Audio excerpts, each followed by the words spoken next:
So we're just going to get a little background on what our laws say about conservation districts. Or we're going to have a deeper conversation about conservation districts.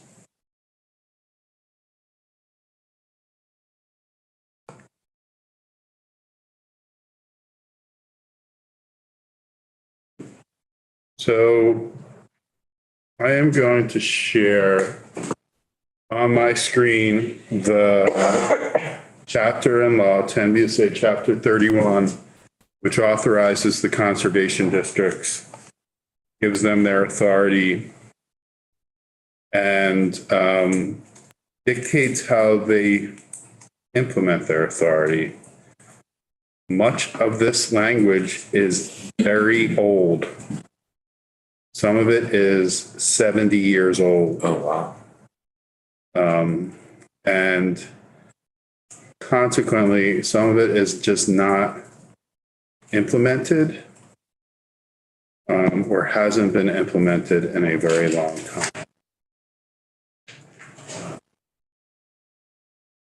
So that is my first issue of note, is this, a lot of this language is really, it's past due for revision or repeal. So the first section you'll see is a policy section. That's the policy of the General Assembly to provide for conservation, development, and use of natural resources of the state. And that they are among the basic assets of the state, and their preservation is necessary to protect and promote the health, safety, and general welfare of its people. That's a pretty common policy statement in Title 10 from about 50 years ago. So it was, many of the chapters have revised that policy statement to be specific to the chapter. So if you're going to revise this, you probably want to revise it to whatever the chapter ultimately reads. You'll see there's a definition section. The State Natural Resource Conservation Council means those councils that you will look at as they are created in Section 703. A district means a corporate body and subdivision that is underneath the council, and a union is created under another chapter of law, which is basically when districts join together for administrative purposes. Conservation districts. Yes. Now, the due notice definition is one of the things that's out of date. This is what they were requiring for public notice prior to the open meeting law. So the open meeting law was enacted in the 70s, and this is language that is no longer compliant with the open meeting law. Adds additional requirements such as publication in a newspaper for 2 consecutive weeks. If you do anything in this chapter, getting rid of that definition is probably wise. And then an owner is any person, including corporations, that owns land. And you'll see how the... And if we interrupt for a second, Representative O'Brien. So Mike, was this all following in federal statute from the 30s or something, and then it goes back to like, right, the 60s? It definitely was intended to true up with authority under federal law for conservation and the use of funds, because that's a part of what this chapter addresses. The funds that come into these councils and then are just sent out to the districts for the purposes that you'll see later on in the chapter. It just, USDA doesn't work like this anymore. The state doesn't work like this anymore. There are provisions in here that are probably authorities to like adopt rules for stream bank erosion and soil erosion that are likely already covered under A&R stormwater rules or Agency of Ag rules. And there's enforcement authority for these districts. And if they had ever tried to enforce that authority, they probably would run into issues. At least pretty solid legal arguments that they've been preempted. Was it Vermont's choice whether to, to adopt these conservation councils? I mean, do some states not have conservation districts, or is it all 50 states? It's a, this mechanism is so different from state to state, depending on states. You have, in some states, it's a water district, the use of the water and cultivation with it. In some states, it's a farming district. And some, I mean, it changes from state to state. They're more prevalent in the upper Midwest and the West than they are elsewhere. Minnesota has a system that relies in part on these. Where county governments. Districts. Right. Well, county governments, if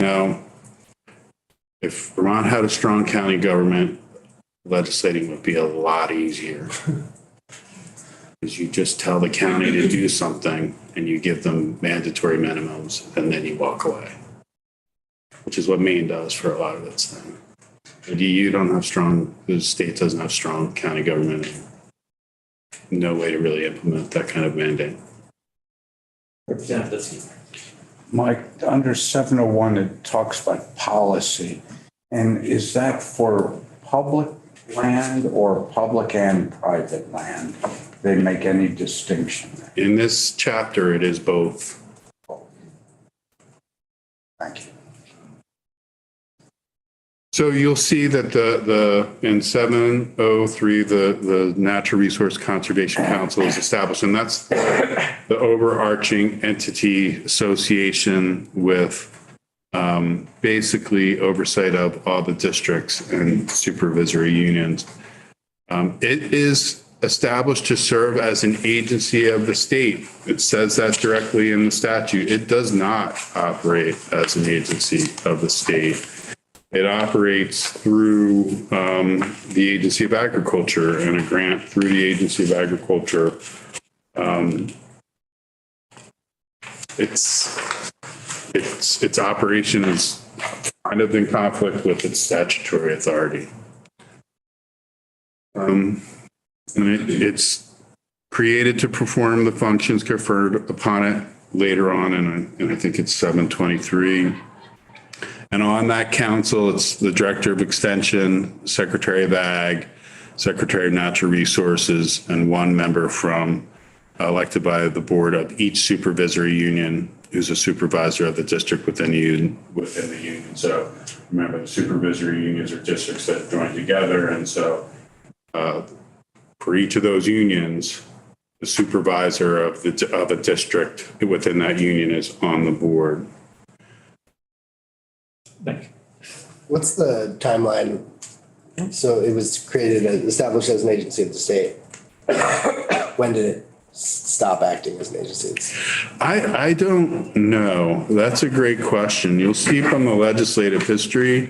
Yeah, I see all those. 1959, the section was amended, and the last time it was amended was 2003.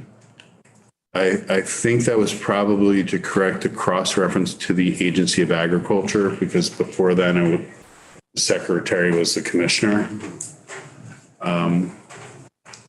And so then you're talking about the last time it was changed was 1995. And I know that there were some substantive changes in 95. I didn't dive deep into what they were. But I would say since I've been here, they haven't operated as an agency of the state since 2004 at the very least.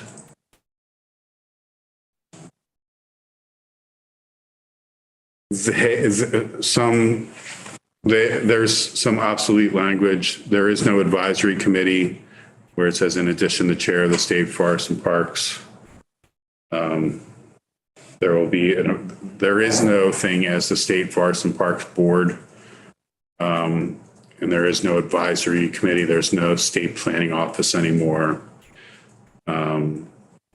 etc. The council is directed to keep a record of its actions. You don't see that for other agencies anymore because the Public Records Act applies. And so it's a required, etc. So then you see the powers of the council. It's not really what their powers are, like of the district or what the district does. It's really the powers of the council to employ administrative officers to seek and receive legal advice from the Attorney General, etc. The one most recent and most substantive change in this chapter is in this section, and it's if designated as clean water service provider under section 924, they have to provide certain information in accordance with the requirements of Title 10, Chapter 30. That was enacted in 2019 to have local implementation of clean water funding. If you were designated a clean water service provider, you basically administer and grant grants from clean water funding. According to Jill, only one of the districts has been appointed a clean water service provider.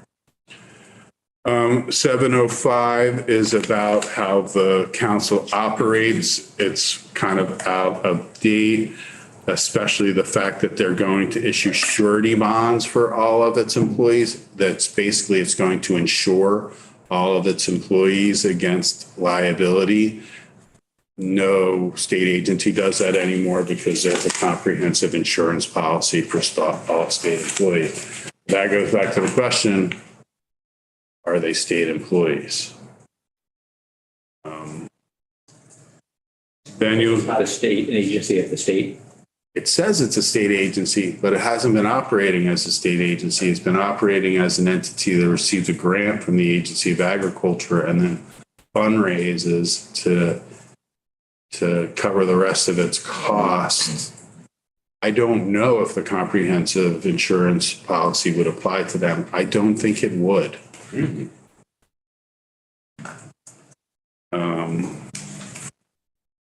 So then you get to the allocation of funds. This is basically saying that when they get funds appropriated by the state or any federal agency, they allocate to the districts. They're supposed to allocate on a fair and reasonable basis based on some criteria, including the amount of acreage in this district, the relative need in the district, the relative projects or conservation measures being implemented in the district, et cetera. One of the interesting aspects of this language is they are authorized to accept contributions in order to cover their administrative costs. And I believe that was added in 95. So in 95, the concept of them fundraising for their self was at least put on the table or authorized. Then the language from 708 to 713 is really, it's really technical language about formations of the districts, the public process for that, how the districts might be disbanded. It's really, I don't think you need to go through this language about how to organize a district. If somebody wanted to organize a new district, it's 25 of land, about how that the council would hear the petition, whether there is a determination of need and how they would set the boundaries of the proposed district. You can see that this language, some of this language has not changed since the 60s, and then at least one is from the 50s. So I would skip over that for purposes of time. I think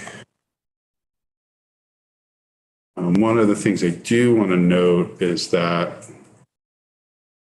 when the district is formed under 10 VSA 715, the district shall constitute a governmental subdivision of the state, a body, public body, corporate and politic for the purposes set forth. So you're seeing another reference to the fact that the districts are entities or agencies of the state. I will note, you will see no parenthetical with dates after this section. That means it hasn't been changed since 1954, when the Green Books were created. So this hasn't changed since the Green Books were created. Then I think, Senator Bryan? I just have a history question for you might know, Mike. So there were extension agents growing up who used to come out to your county and contribute to farming. Were they under this or were they at the? extension has to be attached to a land grant college. And yeah, and that is why extension is at UVM or Cornell or Oregon State or et cetera. It's a land grant college, and that's one of the conditions of the state receiving that land for the purposes of the university, that they have to provide agricultural services to the state. So they were essentially UVM, like Feather Darby and whatever now, but they were the Yeah. 60s, right? Yeah. Yeah, and when they were going to shut down the barn at UVM and they were going to talk about reducing the College of Agriculture and Science, there was at least discussion in this body about revoking their land grant certification and whether or not that would require them to reimburse the state for all of the public taxes that they haven't paid in the lifetime of the university.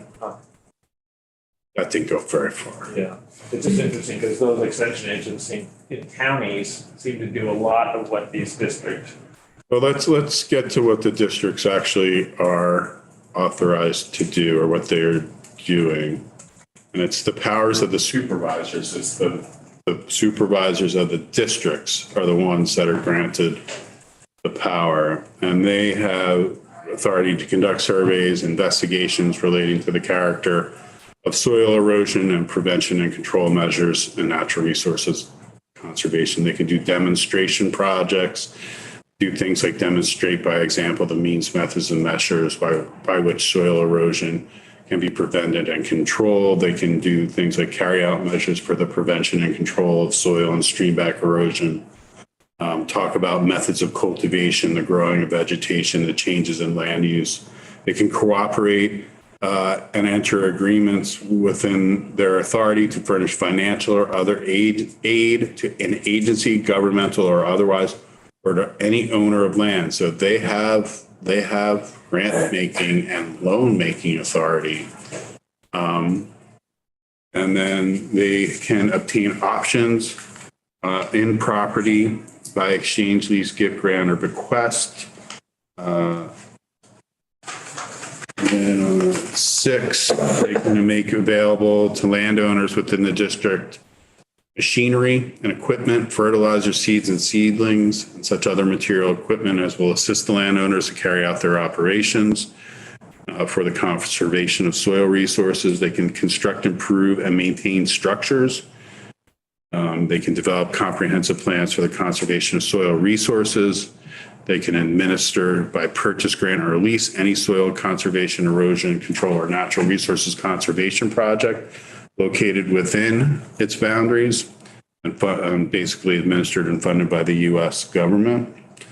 And they can be sued, which is really old authority that was given to every body politic in the state, and to have a seal, which nobody has used in years.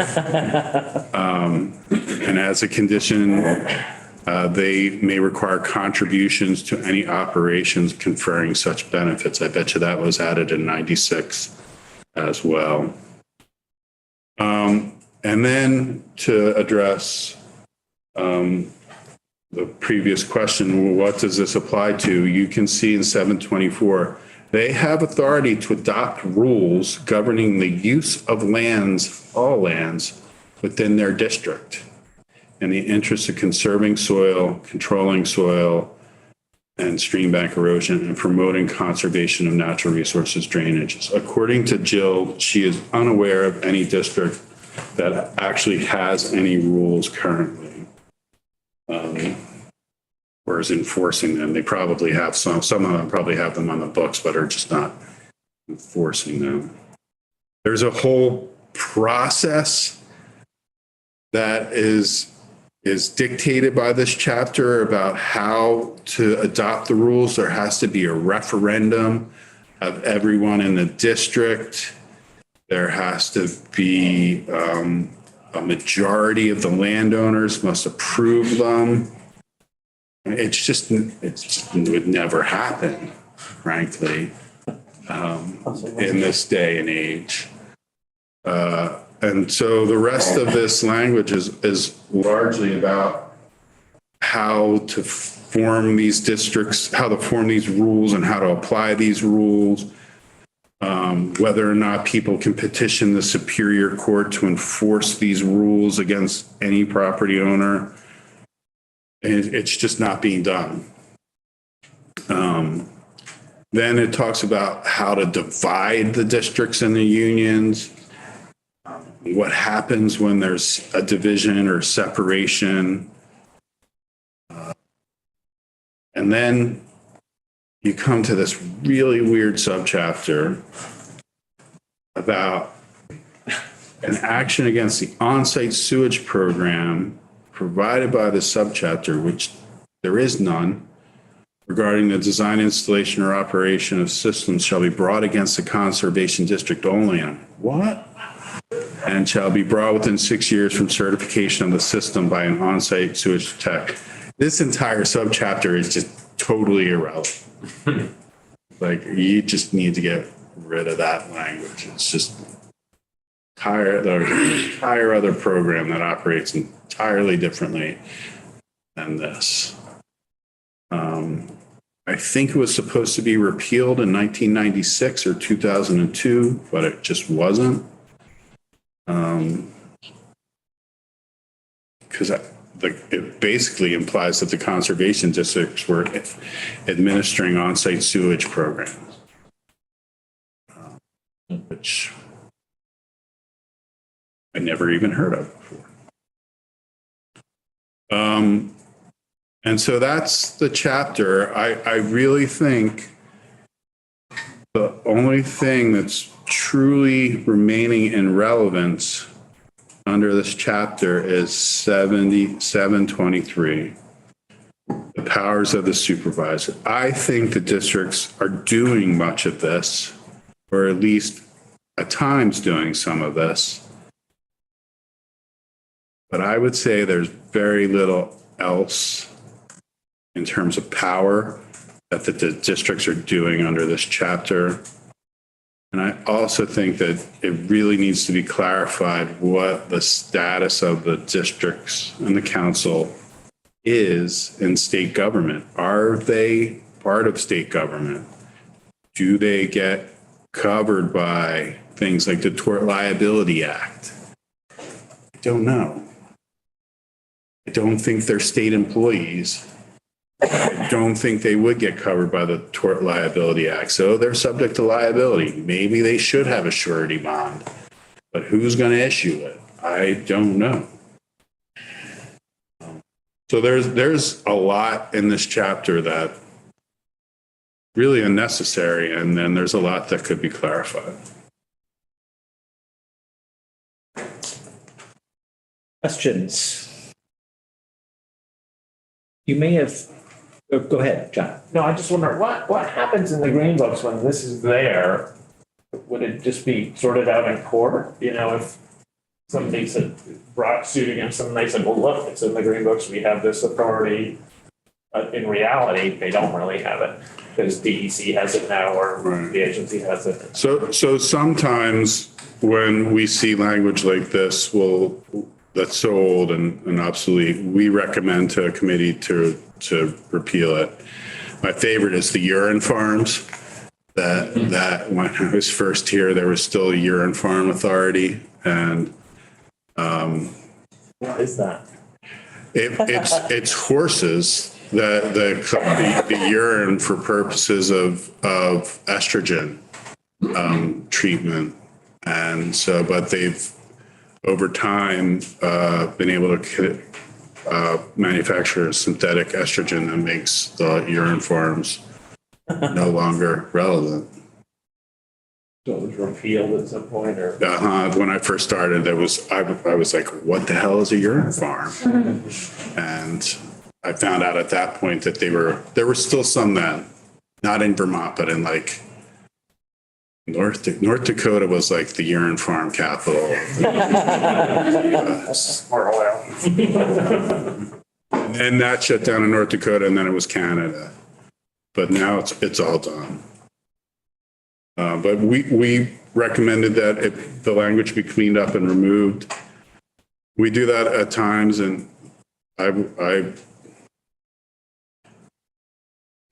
just have never spent enough time in this chapter to basically say that you should probably clean up and remove some of these sections.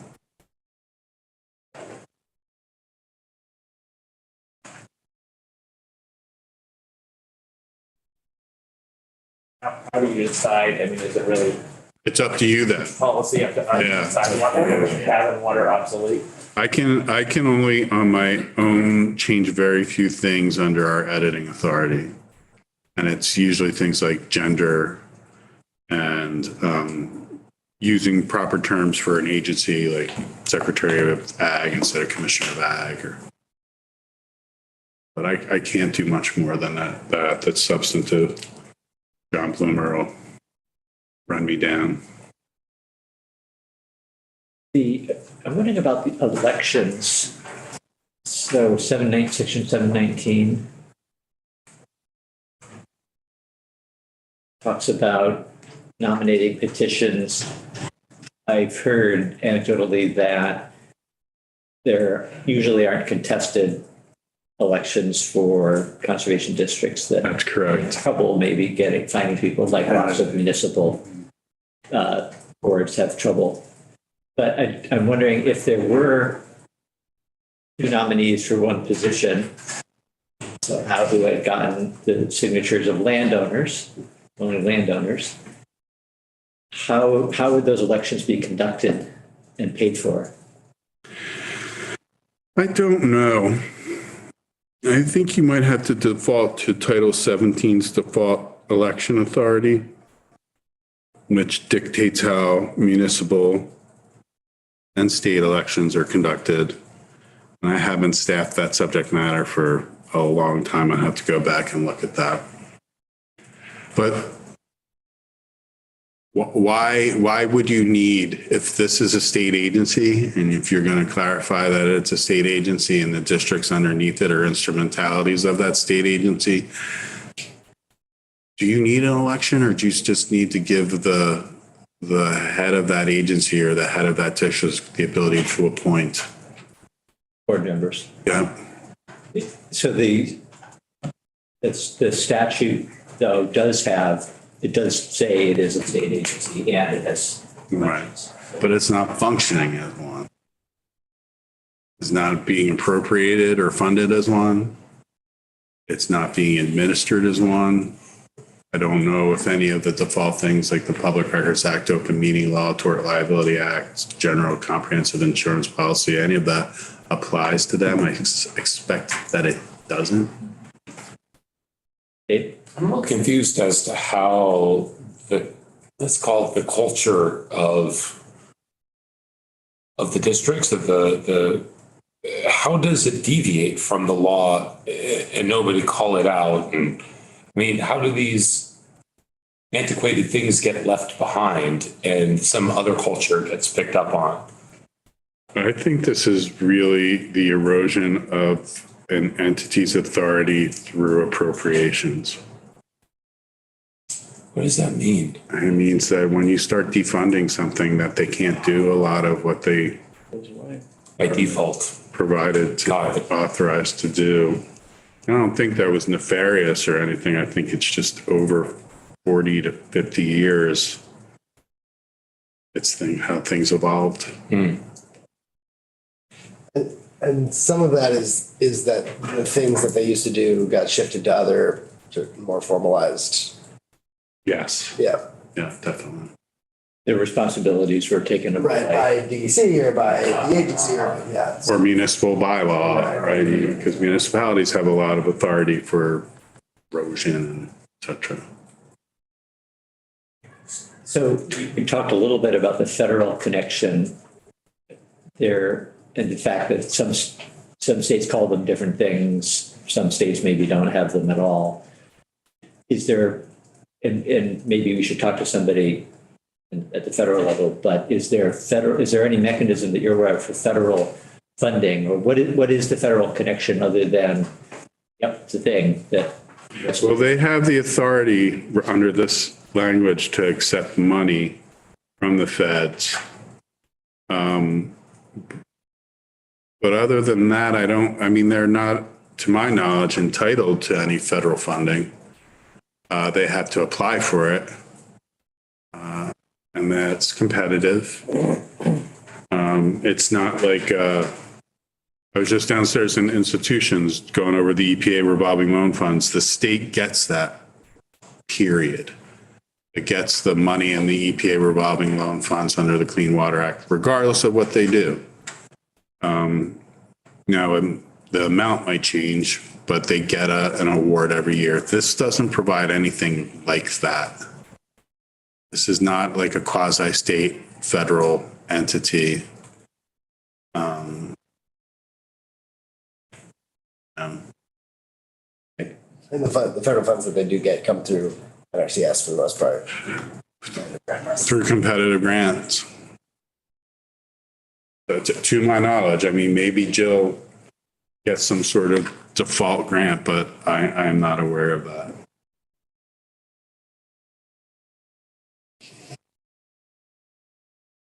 Any other questions?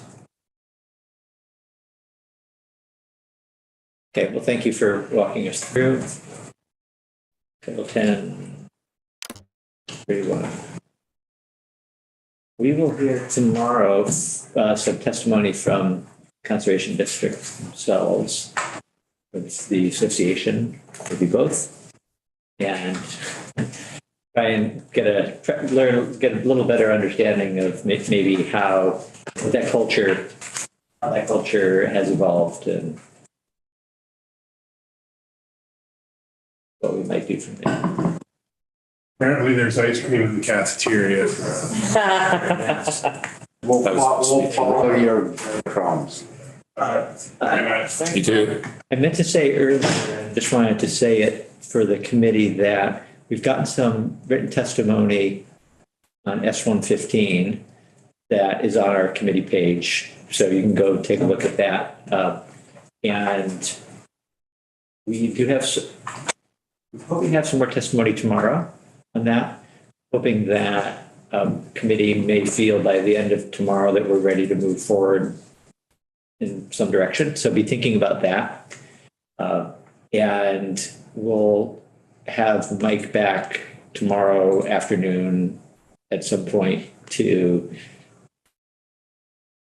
be able to ask him questions about the testimony that we've heard since we talked about it last with him.